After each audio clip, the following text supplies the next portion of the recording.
La technique, c'est la voiture que l'on conduit, le téléphone qui nous suit partout, ou la Wi-Fi dans nos salons.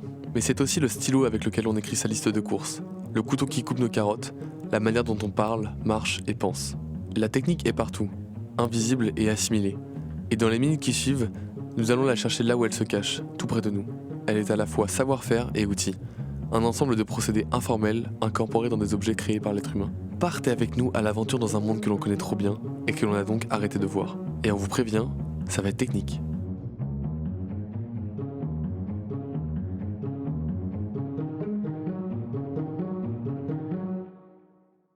Bonjour à tous, aujourd'hui on accueille Marine, étudiante en école d'ingénieur et en histoire des techniques. On va parler d'un de ses mémoires qui traite d'un objet très ordinaire, la chaise, et qui s'intitule « Asseoir son pouvoir ». À travers ce dernier et pendant ce podcast, on va tenter de répondre à la question suivante. Comment la chaise, objet pourtant si familier de notre quotidien, s'est-elle imposée à travers les siècles comme archétype de la représentation du pouvoir ? Salut Marine! Salut Gaëlle! Ça va ? Ça va et toi? Super! Aujourd'hui, on est ravis de t'accueillir sur notre podcast pour parler du mémoire dont je viens de parler. Premièrement, comment t'es venue cette idée? Alors c'est assez simple en fait. Tu l'as dit toi-même, c'est un objet très ordinaire, la chaise. Et je me suis dit qu'il pouvait y avoir justement plein de choses à traiter dans un objet qu'on voit tout le temps et auquel du coup on ne pense plus. C'est un objet ordinaire donc qui est partout. Et je me suis posé la question de, évidemment, pourquoi est-ce qu'il est partout? Alors il y a plein de... Évidemment c'est toujours multicausal, donc j'ai pas pu tout traiter, bien sûr, donc moi j'ai souhaité traiter ça sous l'angle de l'importance de la représentation symbolique.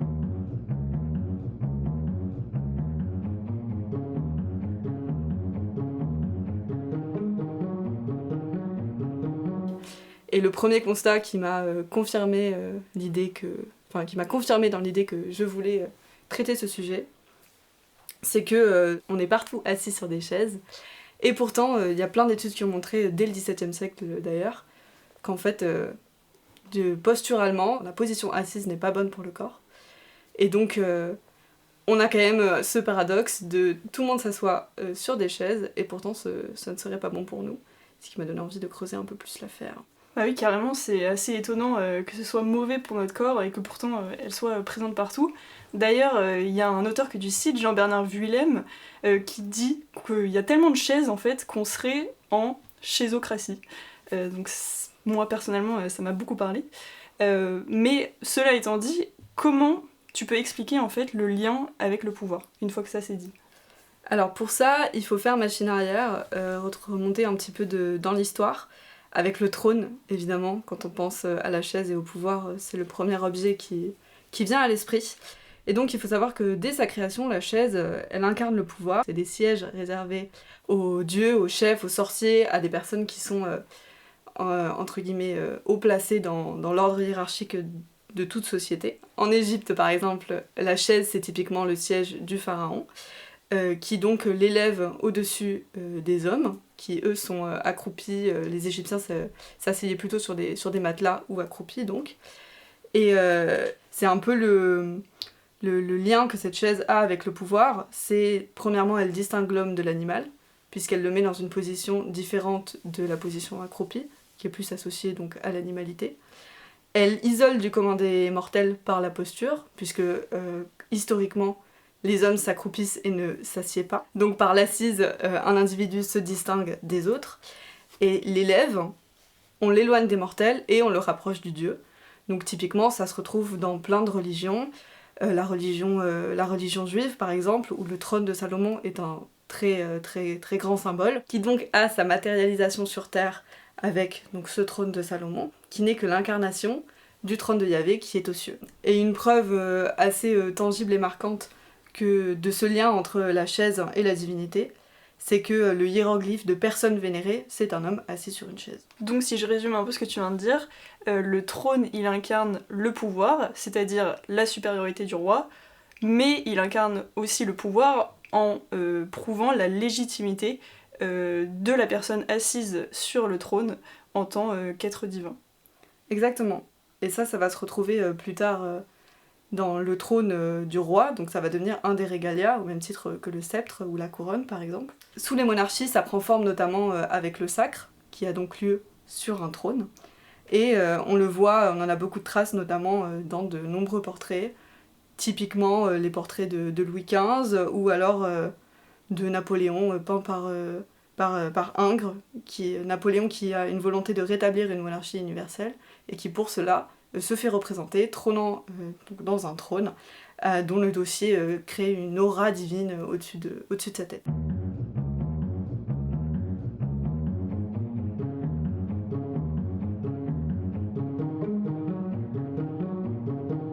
Quand tu mentionnes le portrait de Louis XV, qu'est-ce qu'il sous-entendait ?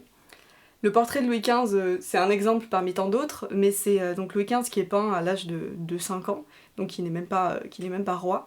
Mais l'idée, c'est de le représenter dans des habits d'apparat, avec tous les régalias, dont le trône, pour propager cette image d'un roi qui, même s'il est encore jeune et qu'il ne règne pas encore, sera en mesure de régner sur le pays et d'assurer sa prospérité. Donc encore une fois, le trône joue un grand rôle de symbole pour asseoir le pouvoir d'un potentat ou d'un roi. Qui peut être reconnu par tout le monde et compris par tous. Donc là, on vient de voir que le trône incarnait le pouvoir, donc la supériorité du roi et sa légitimité en tant qu'être divin. Et là, ce que tu viens de nous raconter, c'est que la chaise, par la suite, elle est également synonyme de pouvoir monarchique et de légitimité céleste du potentat. Mais la chaise, est-ce qu'elle serait pas aussi un symbole de hiérarchie sociale ? Oui, exactement. La chaise est souvent réservée à une élite, mais elle est aussi présente dans des classes un peu plus inférieures, avec d'immenses guillemets. Par exemple, elle sert la frontière entre la noblesse et le tiers-état, et à l'intérieur des classes, elle incarne aussi une forme de hiérarchie. Par exemple, on le voit dans les tableaux de Pierre Bregal l'Ancien, où on a les maîtres qui sont assis dans une chaise, alors que tous les invités lors d'un banquet sont assis sur des bancs. Donc les bancs représentant la masse, et la chaise isole, notamment par ses attributs. Et donc là, on voit l'importance des accoudoirs, du dossier, qui sont aussi un signe de pouvoir et de supériorité hiérarchique. Et ça se retrouve aussi à la cour de Versailles, où l'usage des chaises, en fait, est l'objet de toute une étiquette. Le roi Louis XIV a l'apanage du trône, donc le grand siège avec des accoudoirs. Seule la reine et ses enfants peuvent s'asseoir dans des chaises à côté de lui. Et seulement les ducs ont le droit d'avoir un tabouret. Donc on a comme ça une hiérarchie sociale qui suit la forme des chaises, et c'est l'historien de l'art Guillaume Janot qui affirme que l'une des charges les plus lourdes des huissiers des maisons royales consistait à empêcher les courtisans non qualifiés de s'emparer abusivement d'un tabouret. Donc on voit l'ampleur de cette étiquette autour d'un objet qui nous aujourd'hui nous paraît très commun. Mais du coup, à quel moment la chaise, elle se démocratise ? Il faut attendre un petit peu. L'étiquette de cour va permettre déjà de démocratiser un petit peu ce mobilier, mais c'est surtout au XVIIIe où on a un relâchement de ces codes classiques et le mobilier qui se multiplie. Donc les chaises, les modèles de chaises qui se multiplient aussi, qui se démocratisent au sein de la bourgeoisie. On a différents modèles qui apparaissent et on cherche désormais le confort plutôt que la représentation stricte du pouvoir. Et justement, une des manières dont on voit ce relâchement de l'étiquette de la chaise, c'est à travers la peinture. À l'époque de Louis XIV, les chaises étaient soumises à une étiquette très très stricte, qui se traduisait aussi dans leur disposition au sol. Donc les chaises devaient être alignées au parquet, par exemple. Et on voit ce relâchement de l'étiquette au XVIIIe dans des tableaux notamment de Jean-François de Trait, où les chaises sont disposées en rond pour une lecture de Molière, c'est aussi le titre du tableau. Et donc on voit apparaître les dos des fauteuils qui sont nus, puisqu'en fait ils ont été fabriqués sous Louis XIV, à l'époque où donc ces sièges étaient posés contre le mur et on n'avait pas besoin d'ornement au dos. Et là maintenant qu'on a ce relâchement et qu'on peut disposer le mobilier comme on veut, on voit apparaître les dossiers nus des fauteuils. Arrive ensuite l'industrialisation, où là on va avoir vraiment une réelle démocratisation. Parce qu'il faut savoir aussi qu'avant tout, un des obstacles à la démocratisation des chaises, c'est le coût de fabrication. Au XVIIe siècle, une chaise, ça coûte 100 livres à être fabriquée, sachant que le salaire d'un compagnon menuisier, c'est à peu près 3 livres par jour. Donc on comprend bien que tout le monde ne peut pas se payer ce luxe. C'est avec l'ébéniste et l'industriel Michael Tonnet qui va développer son modèle 14 de manière industrielle, ce qui va lui permettre de le vendre à seulement 3 florins, soit le prix d'une bouteille de vin. Et à ce moment-là, on voit que la chaise envahit les bars, les cafés, les salles à manger, et on a vraiment une démocratisation de cet objet. Ça va se poursuivre au XXe avec l'ergonomie, notamment sous l'école du Bauhaus, qui va être dans une recherche plutôt de facilitation du travail et du confort. On se focalise plus sur l'individu, mais on cherche le confort du plus grand nombre.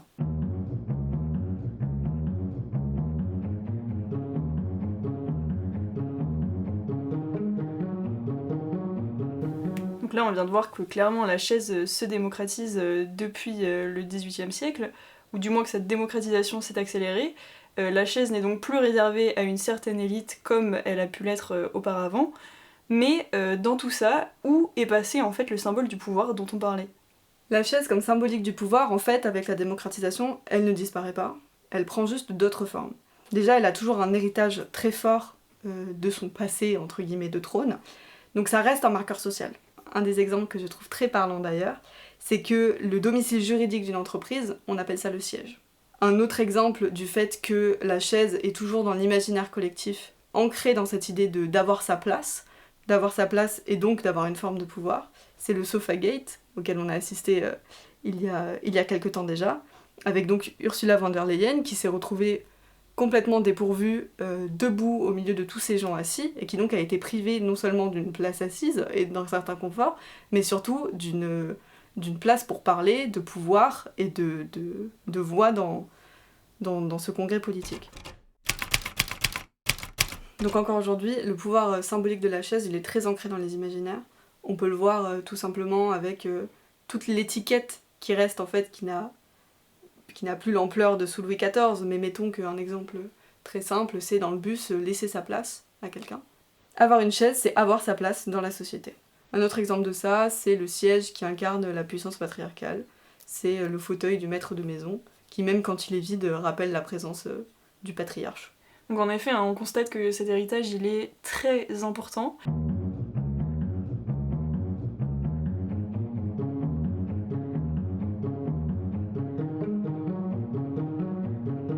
Dans ton mémoire, tu parles aussi de la chaise comme symbole de l'ordre établi, et tu mentionnais notamment les révolutionnaires qui, eux, sont souvent en position verticale. Oui, c'est un point que je trouvais intéressant, parce que ce qui est intéressant avec la chaise et ce pourquoi elle incarne le pouvoir, c'est aussi le fait qu'elle élève au-dessus de ceux qui sont par terre. Mais on n'est jamais autant en hauteur que quand on est debout. Et c'est toujours ce paradoxe d'un objet qui est à la fois horizontal et à la fois vertical. Et alors que le révolutionnaire qui est debout pour haranguer les foules, faire de grands discours, justement résister contre l'ordre établi, la chaise, elle, met certes l'homme, le roi, le chef dans une position qui est plus basse, mais qui est compensée par cette stabilité, par les quatre pieds, donc un pouvoir qui est ancré et qui donc est voué à rester stable et à être pérenne. Un autre point d'ailleurs moins évident dont tu parles, c'est celui du formatage du corps par la technique. Est-ce que tu peux nous en dire un peu plus ? Ce qui est assez intéressant dans la chaise, c'est qu'au-delà de la représentation symbolique du pouvoir qu'elle peut induire, elle a elle-même un pouvoir sur nos corps et sur les individus et ceux qui s'assoient dedans. La chaise induit une forme de technique du corps, au sens de Marcel Mauss, c'est-à-dire qu'elle modèle la manière dont on s'assoit évidemment, mais la manière dont on agit et on habite notre corps. Et ce qui est intéressant dans l'objet de la chaise, c'est qu'elle porte en elle la mémoire de comment on doit s'y asseoir. Quand chacun nous voit une chaise, il ne vient à l'idée de personne de s'y allonger sur le dos par exemple. Donc c'est un concept que Bernard Stiegler appelle la mémoire épiphylogénétique, et c'est l'idée que le siège a donc cette forme de mémoire, la mémoire des objets, de la façon dont il faut y tenir son corps.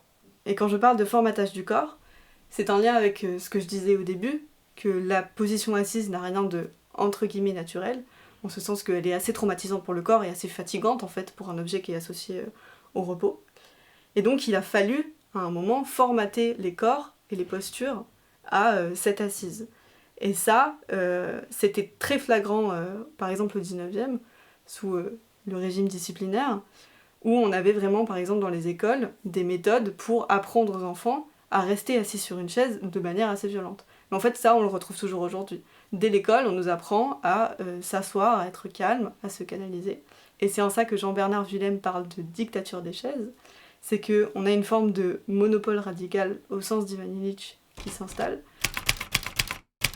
Petite précision pour nos auditeurs, le monopole radical est une notion descriptive et critique de la société moderne de consommation et de productivisme.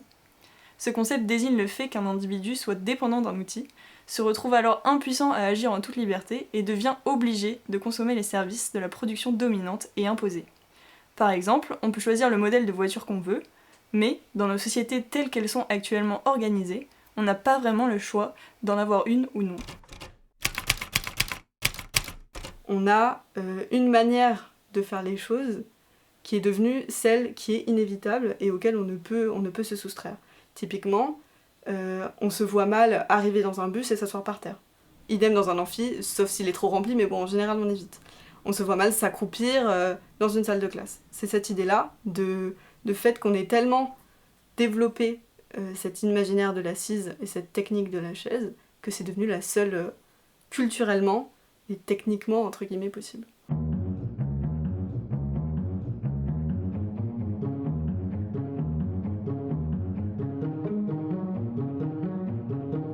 Si on devait retenir une chose sur ton mémoire, Marine, ce serait quoi ? Alors c'est une très bonne question, même si c'est difficile de résumer un peu tout.